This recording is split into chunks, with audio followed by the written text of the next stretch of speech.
TikTok art hacks and tips that might be useful or not.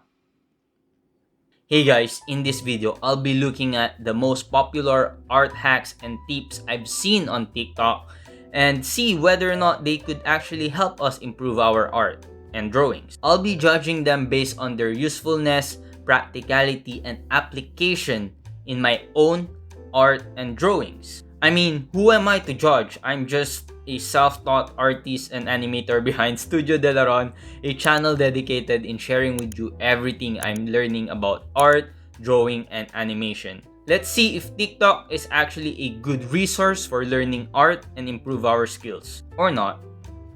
Hey y'all, today I want to show you how I draw bodies like this, or these using what I like to call the Blob Method, which helps me a lot with posing, anatomy, and proportions. So instead of using a skeleton like this, try drawing a blob, shadow, or silhouette shape first. From here, you can go in and start sketching the actual pose. I found that this method is really helpful for seeing the drawing as a whole instead of getting caught up in the teeny tiny details in the face or smaller pieces. It also helps me visualize the larger shapes in the drawing. For example, I saw a lot of triangles and boxy shapes in this reference photo. All that's left to do is go in and remove the blob, and now you have your clean sketch. I really like the concept of this art tip, so I'm just gonna try it in this particular illustration of goo eyes. So I think this is a really solid art tip that everybody could benefit from because it's built on a very solid foundation where we are actually starting with the silhouette of the character. And as you guys know, the silhouette plays an important role in the design and thumbnails of character design. So having that kind of solid foundation in your drawing really creates a good drawing, and it will also help us improve our poses and our anatomy, especially the proportion as she was mentioning in this video. So let's just move on to the next piece of art advice here in TikTok.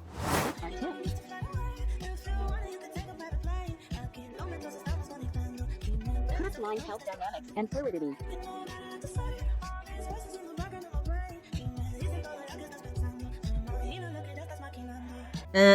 I don't really agree with this because I am learning from a man who hates curves, and for him, structure is more important than curves, and structure is all about straight lines. So I can be quite biased in my opinion about this one. You can simply create straight, swooping lines that converges at a single point to make the pose more dynamic, and not necessarily use curved lines as a guide for the eyes and the shoulder line. Also, unless the character is looking up, there is really no need for that kind of aggressive curve for the eye line. Our guides must be based on solid structure and not curves. But again, if this art tip actually works for the artist, who am I to judge? Stop drawing sketches like this. You are ruining your art. Humans don't look like that. Our shoulders have way more range of motion than this, and our legs are really far from straight lines. Everybody's going to draw a little bit differently, but you should start off all of your sketches with a shape kind of like this. You can draw it super fast, which means your proportions are way more likely to stay correct. If you spend a lot of time putting unnecessary details into your construction sketch, you'll quickly lose track of the larger picture, which is more likely to drive your proportions way off into the weeds. Anatomy tutorial and tips y'all have been asking for. Use references. I get most of mine from Pinterest and save them to a board. They're super helpful for anatomy and other stuff too. I recommend not using the stick figure method. Pause to read why and my suggestions. I use 3 things when drawing a character: basic guidelines, 3D shapes, and outlines of certain body parts. Guidelines first, 3D shapes second, outlines third. And now the rest of the body. Touch-ups and line art. This is actually really perfect for beginners who are still learning how to draw the human body. And I've actually used these exact same techniques when I broke down Kim Joong-gi's work for me to learn how to draw the human body and draw from imagination. But we're actually quite leveling up right now, and I pick up some few things in some classes that I took where I simplified this whole process into simple steps. So I'm gonna show it to you in this particular demo. So if you are a beginner, you can follow this particular art hack, but let me show you an easier way on how I draw the human body. The guidelines here are meant to be the line of action, but the way I do it is to basically start with the gesture of the drawing, which is doing some straight lines defining the spine, and then the shoulder line, and then the hip line. From these lines, I'll create the shape of the body using this modified bean shape, as Ethan Becker would call it, and from there, I'm just adding some tapered cylinders for the arms and the legs. I also added some shapes for the calves and the forearms, and then I would add the anatomy, but I do it very subtly in my drawings because my style is more simplified and catered more to animation than a regular illustration. So let's just move on to the next art tip. Stop using squares for hands. Too blocky. Polygons are where it's at. Easier to connect thumbs and fingers. Look, it's hand-shaped. Also, block out the fingers in groups. When in doubt, one fingy out. Now go draw hands like the beautiful artists you are. Scared of drawing hands again. Part 3. The fingers. In the last video, we talked about how the crease at the base of our finger doesn't actually line up with our knuckles. From this angle, the bottom section of the finger is only slightly longer than the middle section, which is only slightly longer than the tip. When the finger bends, though, we'll realize that this bone is actually about as long as these two combined. There's a concept in illustration where pairing straight lines with curved lines makes a drawing more appealing and full of energy, and fingers are a great example of this. Although we know fingers have 3 joints in real life, it's common for cartoonists to only draw 2 in certain poses. This will make hands a lot easier to draw, and will even make your hand poses feel stronger, because of the sharp angles. There are even some video games that rig their characters this way. Your homework now is to add fingers with a straight line, then a curved line. Oh my god, homework? What are we, in school?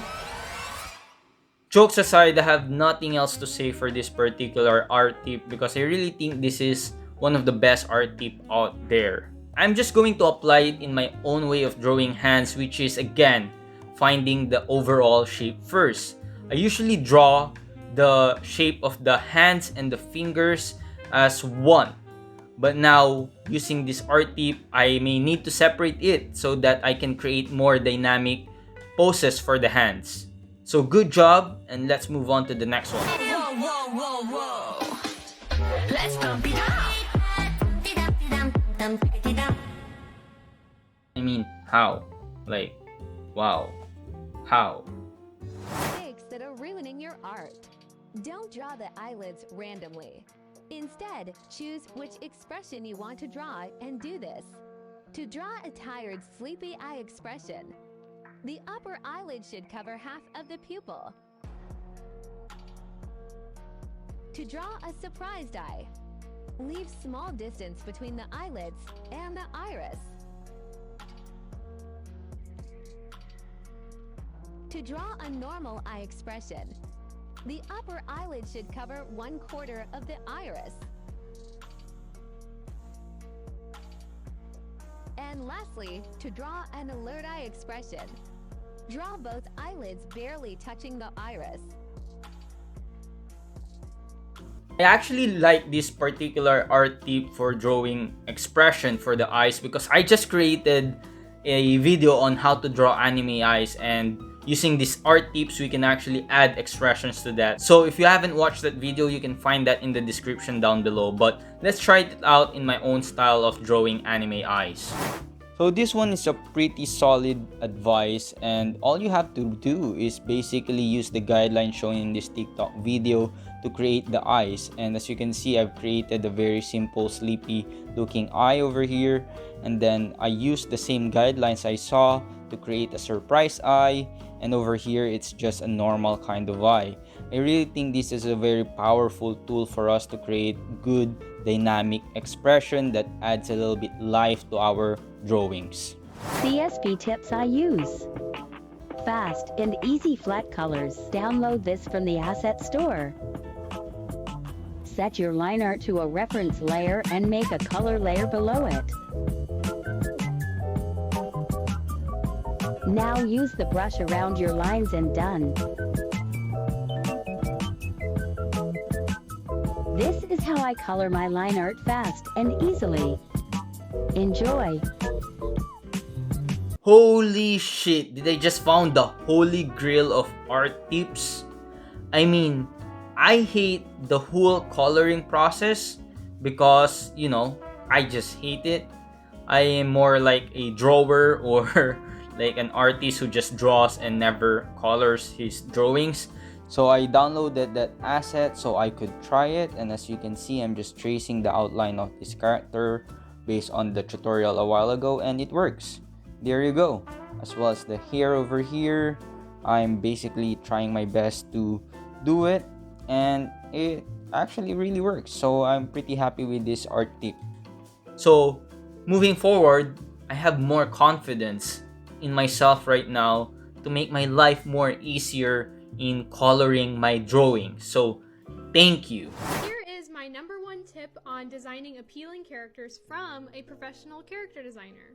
I find myself repeating this tip a lot when I'm doing portfolio reviews with art students. So basically, when you're designing a character, you should be able to identify the 3 biggest points of contrast or tension. Solid start, because as you know, I am really a huge fan of finding shapes in art. So let's keep moving. So for this piece, it's the top of the sunflower, his blushy cheek, and the peach. And the way that you know that this is an appealing character is that the face falls within the triangle. That's really important. Let's try this out with some of my other work. See, face falls within the triangle. It even works with really simple artwork. I recommend doing the triangle method while you're still in the sketch phase to save time. So at what point did you realize that this was a fake tip?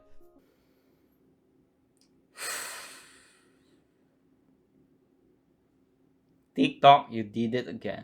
Just be critical of the art advice you're getting online.